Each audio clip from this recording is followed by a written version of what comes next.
আসসালামু আলাইকুম। আমরা হচ্ছে ষষ্ঠ অধ্যায় হিসাব বিজ্ঞান বইয়ের নবম দশম শ্রেণীর যে হিসাব বিজ্ঞানের ষষ্ঠ অধ্যায় সৃজনশীল বোর্ড বইয়ের যে সৃজনশীল আছে 1 নম্বর সৃজনশীলে আসি আমরা। দেখো এখানে কি বলছে, প্রথমে উদ্দীপকটা পড়ি। আচ্ছা, উদ্দীপক পড়ে নিও না, পড়ার দরকার নেই, আমি নাই পড়ি, যেহেতু ক্লাস তোমরা দেখবা যত বড় হবে ক্লাস তোমাদের খারাপ লাগবে, ভালো লাগবে না দেখতে। উদ্দীপক তোমরা নিজে নিজে বাসায় পড়ে নিও, আমি হচ্ছে প্রশ্ন পড়ি, তারপরে প্রশ্ন অনুযায়ী যতটুকু পড়া দরকার ততটুকু পড়বো। বলছি কি, উপযুক্ত তথ্য হতে ফেরত পণ্যের মূল্য নির্ণয় করা। ফেরত পণ্যের মূল্য নির্ণয় করতে বলছে। এখন এবার কোন কোন তারিখে ফেরত লেনদেন সংঘটিত হয়েছে ওইগুলো দেখতে হবে আমাদেরকে, তারপরে ওইটার মূল্য নির্ণয় করতে হবে। দেখি আমরা এখানে প্রথমে কি আছে। তৈরি পোশাক ব্যবসায়ী আফরোজা ফ্যাশনের 2025 সালের ডিসেম্বর মাসের কতিপয় লেনদেন নিম্নরূপ। তা হচ্ছে এটা কোন প্রতিষ্ঠানের নাম, কি হচ্ছে প্রতিষ্ঠানের নাম হচ্ছে আফরোজা ফ্যাশন।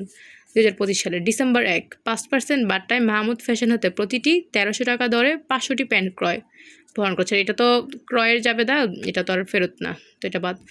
3 তারিখ হচ্ছে কি নগদে প্যান্ট বিক্রয়, এটা বিক্রয়ের জাবেদা। 8 তারিখ হচ্ছে কি মাহমুদ ফ্যাশনকে 100টি প্যান্ট ত্রুটিযুক্ত থাকায় ফেরত প্রদান। এই যে পাইছি আমরা, বলছে ফেরত পণ্যের মূল্য নির্ণয় করতে, এই যে ফেরতের একটা পাইছি। তারপরে দেখো আর আছে কিনা, পুরাতন আসবাবপত্র মেরামত না, এটা তো ফেরতের কোনো কিছু নাই। ইসলাম স্টোর হতে প্রতি জোড়া 1400 টাকা দরে 200টি শার্ট ক্রয়, বাট্টা 10%, শর্ত 27 নিট 30। এইটাও তোমার কোনো ফেরতের যাবে না, যেহেতু এটাও আসবে না। ডিসেম্বরের 20 হচ্ছে কি মাহমুদ ফ্যাশনকে পরিশোধ 40,000 টাকা, এটাও ফেরতের না, তো এটাও আসবে না। তাহলে আসবে কি শুধু ডিসেম্বরের 8 তারিখ। তাহলে আমরা হচ্ছে কি কয়ের জন্য একটা ঘর করে নিব। ঘরে কী বলছে, ফেরত পণ্যের মূল্য নির্ণয় করা। যেহেতু এটার কোনো নির্দিষ্ট কোনো ঘর নেই, আমরা জানি হিসাব বিজ্ঞানে যদি কোনো কিছুর নির্দিষ্ট কোনো ঘর না থাকে তাহলে আমরা সাধারণত এই ঘরটাই করি। কী করি, যদি তারিখ থাকে তারিখ না থাকলে ক্রমিক নং দিই। তারিখ, বিবরণ, টাকা হচ্ছে দিব তারিখ, বিবরণ, টাকা এই হচ্ছে এই ঘরটা। লেখা খুবই খারাপ হয়ে যায়, কারণ হচ্ছে এক হাতে ফোন ধরে রাখছি, মোবাইল ফোন, আর এক হাতে হচ্ছে লিখতেছি, সাথে আবার কোশ্চেনের দিকেও তাকাতে হচ্ছে। তো আচ্ছা, তোমরা ম্যাথ বুঝলেই হলো, হাতের লেখা তো এই নেই। দেখো তাহলে আমাদের কত তারিখ আসবে হচ্ছে বলছিলাম, ফেরত হচ্ছে শুধু 8 তারিখ আছে, শুধু 8 তারিখ আসবে। কত, 2025 সালের ডিসেম্বর। আর আমরা তারিখের ঘরের তারিখটা লিখে নিই, 2025 ডিসেম্বর 8। বিবরণ কি লিখবো, বিবরণ হচ্ছে বলছে কি মাহমুদ ফ্যাশনকে 100টি প্যান্ট ত্রুটিযুক্ত থাকায় ফেরত প্রদান। তো মাহমুদ ফ্যাশনকে ফেরত দিচ্ছে কয়টা প্যান্ট, 100টা প্যান্ট। প্রতিটা প্যান্টের দাম কত, দাম তো এখানে উল্লেখ নাই। দামটা তুমি কীভাবে বের করবা, যে মাহমুদ ফ্যাশন থেকে তুমি কবে কিনছিলা, যখন কিনছো ওই লেনদেনে দেখো দাম উল্লেখ আছে। তো আমরা দেখি মাহমুদ ফ্যাশন থেকে কবে কিনছে, যে এখানে তো বিক্রয়, এখানে যে পাইছি 1 তারিখ হচ্ছে মাহমুদ ফ্যাশন থেকে তুমি কিনছিলা। 1 তারিখে তুমি কী করছো, মাহমুদ ফ্যাশন থেকে কিনছো, প্রতিটি 1300 টাকা দরে, মানে কি এই যে 500টি প্যান্ট, কয়টা প্যান্ট ক্রয় করছিল, 500টা প্যান্ট ক্রয় করছো 1300 টাকা দরে। ওইখান থেকে কেনার পরে তুমি 8 তারিখে এসে কী করছো, প্যান্ট ত্রুটিযুক্ত থাকায়, মানে একটা সমস্যা থাকায়, প্যান্টে যে কোনো একটা সমস্যা থাকতে পারে, সমস্যা থাকে কী করছো, ফেরত দিয়ে দিচ্ছ। কয়টা প্যান্ট ফেরত দিছো, 100টা। তাহলে একটার দাম কত ছিল, প্রতিটার দাম হচ্ছে বলছে 1300 টাকা দরে। তাইলে তুমি বিবরণের ঘরে কী লিখবা, 1300 টাকা দরে 100টি প্যান্ট ত্রুটিযুক্ত থাকায় মাহমুদ ফ্যাশনকে ফেরত প্রদান। প্রতিটি লিখব আমরা,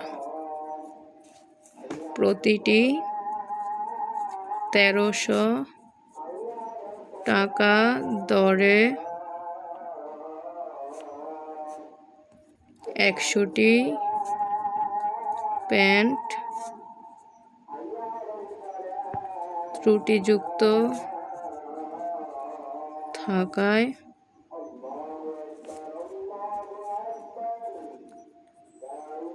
ফেরত প্রদান। তাহলে দেখো বিবরণের ঘরে তোমরা কি লিখবা, প্রতিটি 1300 টাকা দরে 100, গো এটা কী লিখছে আমি নিজেই তো বুঝতেছি না, আমার হাতের লেখা। প্রতিটি 1300 টাকা দরে 100টি প্যান্ট ত্রুটিযুক্ত থাকায় ফেরত প্রদান। হাতের লেখা খুবই খারাপ হয়েছে, বিশ্রী একদম লাগতেছে। আচ্ছা যাক, বুঝে নিও তোমরা। প্রতিটি কি 1300 টাকা দরে 100টি প্যান্ট ত্রুটিযুক্ত থাকায় ফেরত প্রদান। এই যে 100টা প্যান্ট তো এখানে দেখো 8 তারিখে আসছে, আর 1300 টাকা আমরা কোথা থেকে আনছি বলো, ওই যে বলছি 1 তারিখে যে কিনছে ওইখানে লেখা আছে, 1 তারিখে যে কিনছে ওইখানে লেখা আছে প্রতিটা 1300 টাকা দরে 500টা প্যান্ট কিনছিল। এখন ফেরত পাঠাইছে কয়টা? ফেরত পাঠাইছে হচ্ছে 100টা, আর দাম হচ্ছে কতই? 1300 টাকাই তো থাকবে। তো 1300 দিয়ে 100কে গুণ করো, 1300 দিয়ে 100কে গুণ করলে কী হবে? 13 একে 13 শূন্য কয়টা? এখানে 2টা, এখানে 2টা, মোট 4টা, 4টা শূন্য বসাই দাও। এই যে 3 1 4, বুঝছো? 13 একে 13 শূন্য 2টা 2টা 4টা, ক্যালকুলেটর ছাড়া কীভাবে গুণ করবা দেখছো? Easy step. 13 একে 13 শূন্য, এখানে 2টা, এখানে 2টা, 4টা বসাই দিবে। কত আসছে? 1,30,000। আবার দেখো এটার মধ্যে তোমার কী ছিল? কেনার সময় তোমার কি বাট্টা ছিল না? তুমি যখন প্রোডাক্টটা কিনছো ওই সময় কী ছিল? বাট্টা ছিল 5%। তো এখানে এখন তো যখন ফেরত দিতেছো বাট্টাটা বাদ দিয়েই ফেরত দিতে হবে। তো আমরা বাট্টা